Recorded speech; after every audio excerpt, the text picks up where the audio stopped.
Hello and welcome back. I want to talk about some things that I wish I had done differently on my journey that I know so many of you are wrestling with, that are starting out on this journey, or most of you probably dealt with early on if you've already decided to become a choice mom.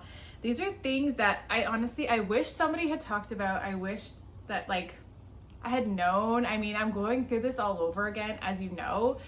And it just brings up things that it's like, wow, I really didn't think about this the first time around as a choice mom. So we're going to talk about them. Now, there are things that you are probably wrestling with right now that you think are so important, and they're just overwhelming and taking over.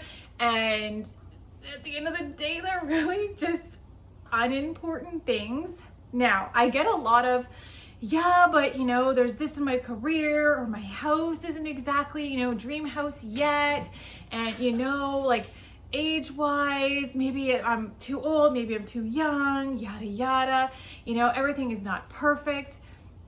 There is never, ever, ever going to be the perfect time. Now, is there a better time?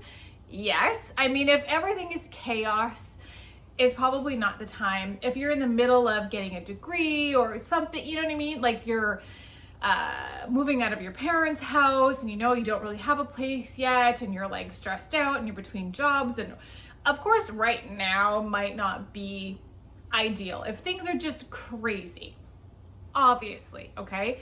But if things are relatively okay and you're on a decent, path right now, and you feel like a good amount of things are in a row, it's probably a good time to start considering. And what happens with that is a lot of people too, I get so many clients that are like, but if I go to the clinic, if I meet with a fertility doctor, if I do my baseline, that means that it's happening and that's overwhelming, and can I really do that, and yada, yada. And I get it, because I was the same way. That it's like, if I take one or two steps towards it, that means it's happening.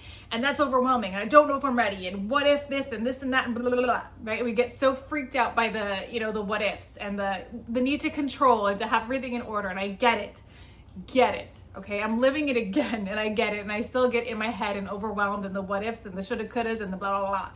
But, okay, taking steps slowly, okay, is only gonna make you feel more confident. It's only gonna give you more information. It's only gonna help you make a better choice, right?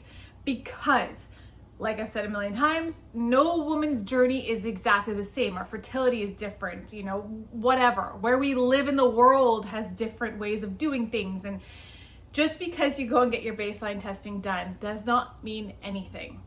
Okay, maybe you're gonna go and get it done, and you can do it slowly, like you do your blood work 1 month, and then maybe you're gonna do your ultrasound the next cycle, and there's so many factors, okay? And then once you have your baseline done, okay, and now we know what we're working with, you might have some things that you need to address.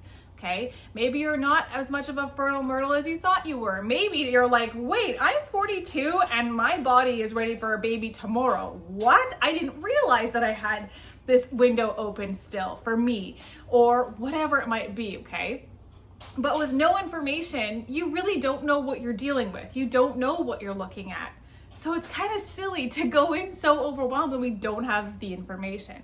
So getting the baseline done is key, okay? Just to see what you're working with. Now, the doctor, okay, the fertility doctor, I promise, will not hold you down, okay? If you go in and you're like, hey, this is what I'm thinking, this is my timeline-ish, what am I looking at, how, what are my options, yada, yada, okay? You just get a general idea of what you're looking at, because I'm not you, right? And even clients that I work with one-on-one, I don't know your full medical history. I'm not a doctor, right? I can give you tons of information and experience and all these things, and I can look at your story as a whole. But at the end of the day, I'm not a medical professional who specializes in fertility, okay? So I can't tell you what's the best move for you, right? So go in and get that, but if they're like, hey, you're looking good, we can get this done probably in the next cycle and blah, blah, blah, start checking your ovulation and whatever. If you're like, you know what, I want to see, like, this was a lot of information, this is good, the green light is excellent, but I think I'm going to, let this settle for a sec, okay? The doctor's not gonna be like, nope, lay down, we're doing an IUI today, you must come in, you have no choice, you're doing it this cycle or next cycle, that's the way it works. Like, no, right? You're allowed to do, like, my first time with my son, who's playing in the other room, and you're gonna hear him banging around and stuff, like, I went in for my first round of baseline testing, and it took me at least a year, could have been actually 2 years overall, until I finally had him, like, I conceived him, okay? This was something that I was going at a snail's pace, because I would start doing something and then I'd panic and stop. And I would start doing it and panic and stop. And then start doing it and panic. So just because you're having the idea doesn't mean it's happening tomorrow, okay? And I get so many women too that'll say, I wish I had done it sooner. I wish I had done it sooner. And that's pretty much the general consensus of the majority of the choice mom community that say, I wish I had done it sooner. I wish I had stopped letting myself talk myself out of it, or let the people around me talk me out of it, or whatever it is, the shoulda, couldas, and the what ifs and the whatever kind of get in the way, because at the end of it, there's none of us. I've not encountered one person in this community that said, I wish I hadn't done this. Like, this was actually not it for me, right? So yes, just don't get stressed about the timeline or the, specifics. I wish that I had just jumped in and got my baseline testing right away and done everything and just got it out of the way and been able to look at things with, like, the bigger picture, like the full picture, right? All the information to be able to make a really educated choice and a plan, like I'm doing this time. Right? So you live and you learn, but I want you to be able to live through my experience and not have to learn the hard way and not take years and worry and wrestle with the what ifs. And I have resources available for you. I have a free audio guide. I have 2 programs, one of which is that's going to guide you from where you are right now to pregnant. It's going to take you through everything you should need to know, want to know, maybe haven't even thought of, or you're like, whoa, I didn't even think of that. All of it is packed into SMBC conception formula. That's your first program that you need. That's going to be life-changing. It's going to be your bestie throughout this whole journey. And then I have single mom mindset, which is kind of like for the, okay, now I'm pregnant. What's next? What is life like as a single mom by choice? Raising a child. How are we dealing with bio siblings? How am I addressing school? How am I addressing my child? What is birth going to be like by myself? Cesarean or not, what's pregnancy like? What if people ask me questions? How am I addressing these questions? How is the best way? Blah, blah, blah. There's so much. Again, things you might be thinking of, things that you're probably not even aware that you're going to be thinking of, that the majority of us start thinking of, like, oh, S word, trying to clean up my vocabulary. I don't have this, or do I need that? And oh my God. And as things come at us, we're like, oh shoot, and we kind of panic. I want you to avoid all of that. Again, through my own lived experience and from connecting with so many women in this community, I've really set it up to help you not have to worry about any of those things. Like, it's really to take so much of the weight off of your shoulders that I wish I had someone to do for me, to help this journey be enjoyable and the most beautiful it can be for you, and not overwhelming and scary and the, just taking over all that joy. But yeah, you can check all those below. Everything is linked below as usual. You can send me a DM if you want to talk about it, drop a comment below, all the things. I'm here to help you and guide you. I do open one-to-one coaching calls here and there. I don't do it much anymore because my schedule is much busier than it used to be. I try to do group calls here and there also. It's been a couple months since I've done one. If you guys are interested, we can do that. But yeah, let me know what you need and I'm here to support you. And yes, so speaking of things that we need and don't need, this is fitting. I I always thought, and this goes back to when I had my daughter, Riley, 10 years ago, crazy. I thought that I needed all the fancy things that is pitched at you. I say this a lot.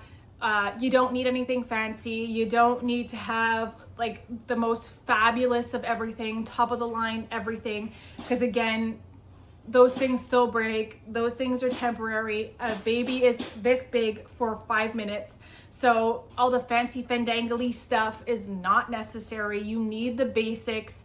And a lot of those basics, you might have a girlfriend who no longer needs it. Her kids have outgrown them. You might be able to find them secondhand. You might be able to find some sales. If you know that this is happening for you, like the second you're pregnant, you can start buying things or putting things on lists and mapping them out. You know what I mean? Like, okay, once my first trimester is done, you know, I will buy the crib. And then, you know, if I'm going to have a baby shower, I'll get everyone to pitch it. Maybe you don't have a lot of people. I'll ask people to help pitch in for a big stroller, whatever it is, like the bigger purchases that maybe are a bit tougher on you, that are stressing you out financially.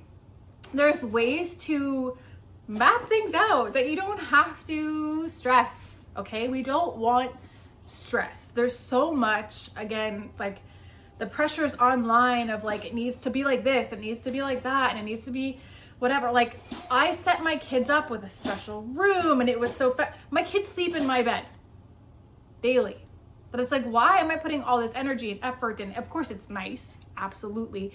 But it's like, we think like they need this Pinteresty vibe and they need this and the this and the that.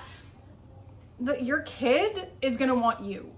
And they're probably gonna wanna climb back into your womb because that's the way kids are, okay? They're just like, and it's beautiful and it's great. But you know, we think that we need all these fancy things and they need all this and that. And at the end of the day, they want you, they want your love, they want your attention. So that is really the biggest advice that I would have, is to try to find a way to be able to give your kids that one-on-one time, especially if you're a working mom, maybe you have a really crazy schedule. Maybe you already know that you're going to have a nanny involved or daycare or whatever it is. Try to set up your schedule now that will allow you to have as much time with your, reasonably, understandably, that, you know, everybody's schedule is different, that's fine. But to try to find a way to have pockets of time with your kid or kids. Maybe you're someone like me who has a child or children from a previous, and now you're starting on the journey to choice motherhood and you're like, wait, how the heck am I going to arrange that? At the end of the day, like just trying to find ways that you'll be able to spend time with them one-on-one, whatever your schedule is. And yeah, like even if it's like you guys eat dinner together every night, even when they're small, it makes a difference. They get to connect and it builds a routine. When they get home from school and they're older, they're gonna want to have that time with you and talk to you and whatever. And it's important for their development, for your relationship, just for a loving family dynamic, right?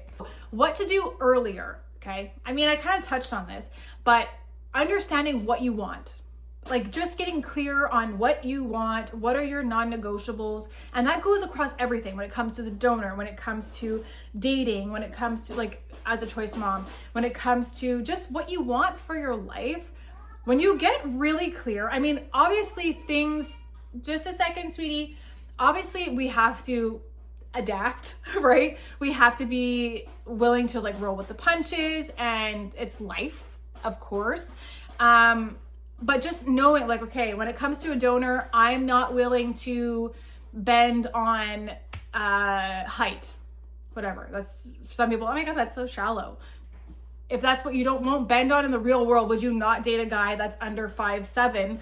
You're not gonna choose a donor that's under 5'7". Yeah, whatever you wouldn't bend on in the real world, you're allowed to not bend on when it comes to choosing a donor, when it comes to choosing childcare, when it comes to choosing how you're going to approach conception. A lot of times I hear that fertility doctors are like, no, you should do a trigger shot. No, you should do medicated this and this, and you should do this, and you should do it this way, and you should do that. And for you, you're like, I don't really want to do it that way from what I've read and how I feel and how my body is. Or, you know, maybe it's your delivery plan. You're like, wait, this is what I want. You have to be willing to budge. Like I didn't want to have a cesarean with my first, It was like, I don't want major surgery. What? Like, I just assumed I was going to push her out. I couldn't. She was posterior. She wouldn't fit. I was in distress. The baby wasn't doing great towards the end. And it was like, hey, she's not coming out. So she got to be cut out. And what am I going to do? Tell them no? At that point, you're in active labor. I'm pushing, I'm screaming. It was like pushing a bowling ball out my butt is the best way to explain it, because I had really bad back labor because of the way she was, and I wanted to turn over. They wouldn't let me turn over. And it was like, somebody needs to push on my back. Like, I was screaming. So at that point, it was like, just get her out. Like, you don't like, maybe just me. I know many women, but at that point it was like, get her out. I don't care what you have to do. Like, just chop me up, get her out. Okay. But that wasn't the plan. I didn't go in with that plan.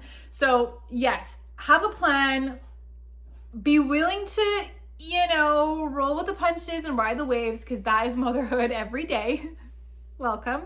But yes, when you have an idea of what you want, it makes it easier, because then you can keep things within a healthy range, right? Of, again, with the donor, again, with, how your house is going to be, again, with the childcare, again, with who's going to be helping, who's not going to be allowed to have any opinions, and you're allowed to set that boundary, and just get super duper duper duper clear on those things, because then when things come up, you can be like, no, that doesn't work for me. You know what? No, that doesn't work for me. Or, hey, you know what? That's a good idea. I hadn't thought of it. Maybe that does work for me, because again, we're riding the wave. But when you have an idea of what you have in mind, it can really just make life easier. Like, what is a yes and what is a no? And then there's a little bit of the gray area, I wish I had known that sooner. I wish I had known another thing, that I'm allowed to be like, no, and that's it. If someone says something out of pocket, or someone shares their opinion or their judgment or whatever, and I haven't gotten a lot of that. It's a majority online, as you already know, but little things that people say, or little ways people will act or whatever, that I'm like, that doesn't work for me. And I'm allowed to be like, that doesn't work for me, period. Like, I didn't grow up like the majority of us, where we were allowed to be like, hey, no, thank you, right? And that was it. Like, you had to over-explain, and you had to apologize, and you had to make sure that they're not offended. You don't want to offend anybody, but it's like, you're offending me, and I'm allowed to be like, that offends me. I'm not interested in that. So again, getting so comfortable with your why, getting so comfortable with what your parameters for how this is going to be are. Again, we're working with the yes and the no and a little bit of gray. We have to be comfortable with the gray, and just becoming so unwaveringly sure and confident, because then when things happen, and as your journey unfolds as a woman and a mother that is raising a child in a non-traditional way, things will come up, and you have to be so ready to be like, nope, no ma'am, and be able to say this and this and this, or be able to put somebody in their place, or to be able to shut something down, or be able to stand firm in your boundaries, and show your kids that. Our kids need to learn that. Like, my kids freak me out sometimes, more like specifically my daughter, because she's 10, but sometimes she'll be like, yeah, I told her absolutely not. And I'm like, at 10, I would have like pooped my pants if somebody asked me something like that, and I would feel obligated. I can't think of a for instance right now, but kids learn. They learn what we show them. We can talk and talk and talk, but until we, show that ourselves and model it to them, they're not listening. They don't give a shit, right? So yeah, learning boundaries, learning how to be confident in your story, learning how to be confident in your choice, and standing firm in that. The way you're unshakable teaches your kid to be unshakable and confident and sure and unwavering in their story, right? Because they see mom doing it. So that is another key thing, like really practicing your why. I teach a lot of that again in my programs, both of them. Just so when things come up, you're like, that is a weird thing for you to say to a stranger, or, and you're ready for that. You're prepared to be like, this is inappropriate that you feel comfortable asking me that, or whatever it is. Okay. Yeah, I think that was pretty much everything that I wanted to cover. It's kind of what I'm going through myself with preparing for another, and just realizing that how much of a different place I'm in my life and mentally and just in the way that I look at things is like night and day over the last few years. And I've learned a lot. And because of that, I just want to continue to help other women on their journey just feel the way that I feel about it, like unapologetic and joyful in the experience that life is. It's so short. We're only here for such a short amount of time, and we get these beautiful families if we're so lucky.